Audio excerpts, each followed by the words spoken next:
Hey everyone, this is DayTraderRockStar and a little educational video and a review from last week's watch list and other stocks we were trading on DayTradingRadio.com.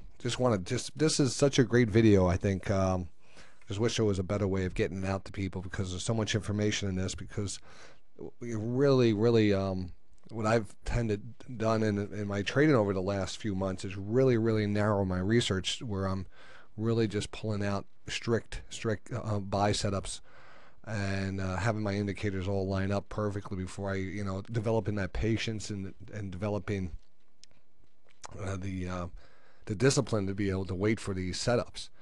I would think that the biggest reason traders don't make it in the as if you want to make trading a career, I would say probably close to 90% don't make that career happen, and it's probably because they just you're sitting in front of your computer all day and you're forcing the market. You're trying to force the trade, trying to make things happen, and you don't really have a style. And I'm not saying not, a lot of people do have the style and stuff, but there's something about it. It's not working out. So, the important thing here to recognize is, the patience and discipline, taking quality stocks, letting them set up, taking them, and taking the profits off, and just going through the last trades of the last week. You're going to see exactly how now we slowly push away from getting out of the crappy stocks into like these good quality stocks that give you the multiple indicator setups. So MDT was a great channel, pulled back down. The stochastics indicator here, the full stochastics, pulled back into an oversold level, and then gave us a little double bounce, and that's where we was really keen on that double bounce. But anytime I get the stochastics down here under that 20 level, I want to start looking at the stock and start putting the pieces together. I do want to see an organized pullback. I want to see a channel line, underlying channel line support. I want to maybe see a moving average underneath it. I want to see recent support and resistance. And I want all these things. There's plenty of videos out there on my indicators. So the 5 of them. Get as many as you can set up, and then you're just ready to roll on the trade. This week we had a great trade in Eastman Kodak. Now I actually put out a video the day this was going to break out, and it's just an early morning watch list, and I said this is watch Eastman Kodak today. The day before we had a slight uptick in volume. We ended up good, and what we're seeing here is what we call a positive stochastic divergence, where the stochastics are pulling back down into an oversold level and the price is going sideways here. And this was just a textbook. So I ended up adding to my shares, and then right after that, explosion up, and we took the profits off the table. And that was it. So now it just forces my card more, to constantly look for these setups, to continue to look for these setups. I did find a few for this week's watch list too, so I'm looking forward to getting that video out. Just to run through a couple other stocks. Tupperware was off of last week's watch list. Didn't trigger yet. I have there's a buy trigger on Tupperware at 48.40, so I would hold that buy trigger, and it still looks really good. TUP, and we're going to try to roll through these now and just show you some education on this. Again, Olin was on a watch list a couple weeks ago, and it did pull back. The reason we put it on the watch list is because the stochastics came back into an oversold level, and we also pulled back on the price, but we didn't make new lows.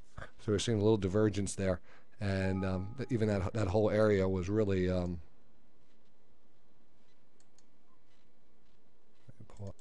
right. So you can actually see the results of that, the pullback, and it's basically taking a standard stochastic setup.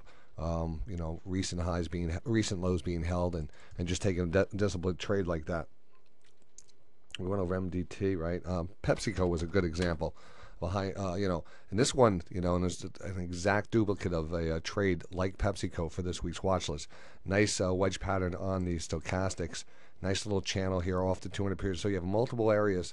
You have the stochastics setting up. You have the 200 period moving average. We have a confirmed channel.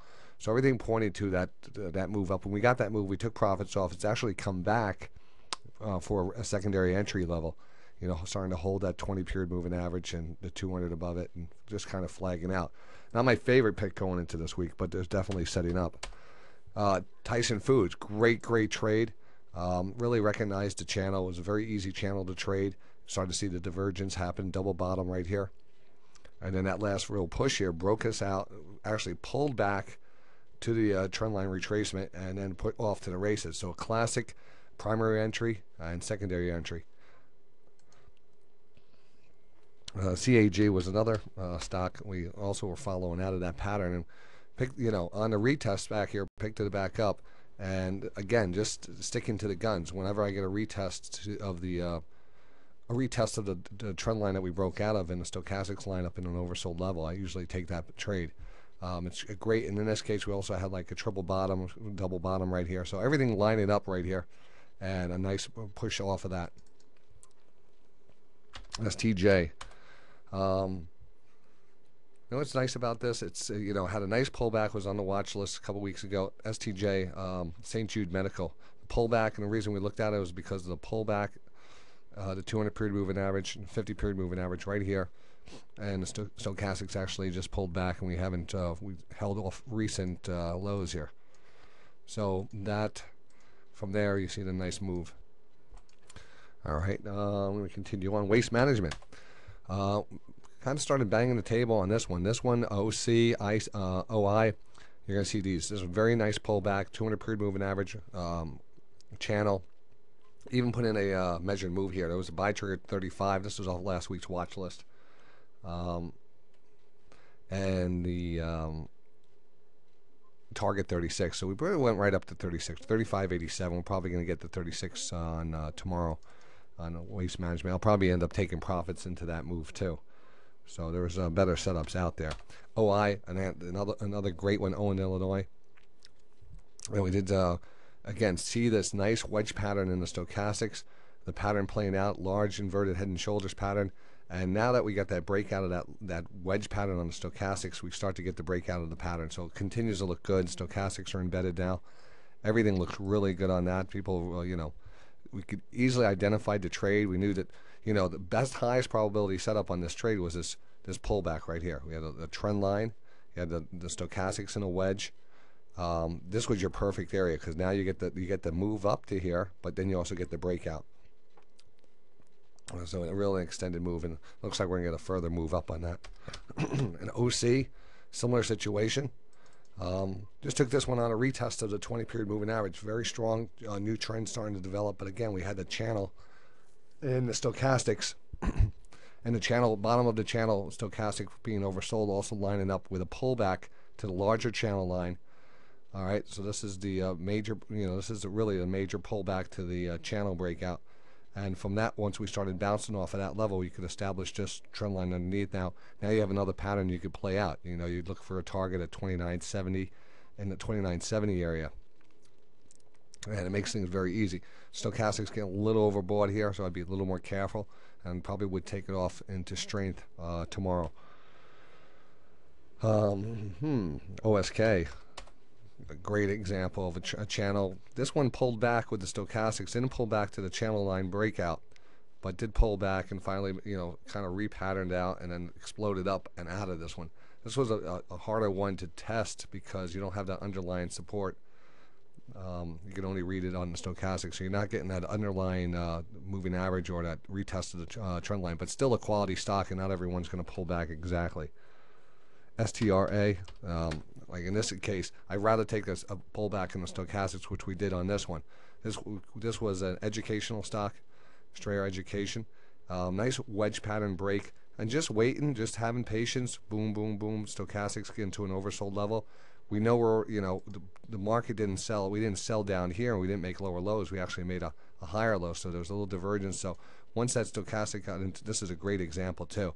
You just pick it. I just picked it up there, and from there we got a nice little, 3-4 points on it, but it continued to run. This is, another stock that moved up another six points after, at least 6 points. So it's a matter of measuring your stochastics also to help you get out of a trade too. So the momentum starts to run out, then you can start to take it off. Just as the 5 indicators work on entries, they also work on exits. So if the more indicators you have overhead or pushing down on a stock, the more chance you have a good position to sell there. STRA, all right, Kroger is one that's going to be on this week's watch list. And people are saying, why don't get into Kroger? I said, wait on Kroger. Well, first of all, you have to wait the 5 to 7 day pullback. And then we still had some, areas down here. The stochastic started flattening out. Usually means there's more weakness. So held off on it. Glad I did. I was off Friday. Now I could see that we started showing some weakness. I would think that we have a little further breakdown here in Kroger, and then look to maybe start the position this week. ABV. Again, this was actually one of my best bets last week, and it didn't break out. And it still actually is in a good pattern, but it was, it's a big stock. It's $141, so it's, we kind of failed out of this. We weren't really developed yet, I'd like to get really a tighter pattern on the stochastics, but starting to recognize that, jumped the gun on this trade. Took it up towards here, trying to predict a breakout instead of being disciplined and taking on the lower trend line and just taking the 3 or 4 points there. Still looks good. Still expected to break out, but what we want to do is actually put our money to work the best time possible. So once you start to see a pattern play out, you want to get that. You don't want to be here when it's just consolidating. You want to get it, where it's bouncing off a level and you get the biggest move for the amount of time you're in it. So ABV still looks really good though. And CYH was one off the watch list. And again, this one, we got lucky on this, all right? I mean, not to say lucky. I mean, this one I said, when I came out with the watch, I said, this is a good example of just taking a pattern based on the 5 indicators. Now, we'll never really know exactly how this would have played out without the news that we had on Friday. Now, you can see the news on the Friday caused this thing to jump almost, I think it was 3 to 4 points. We got about 5 points on the trade. And it went all the way up to 37 and change. But the reason is, again, we had a trend line break. It was like kind of the first retracement before we got oversold on the stochastics. Then we bounced. Then we were able to establish a trend line.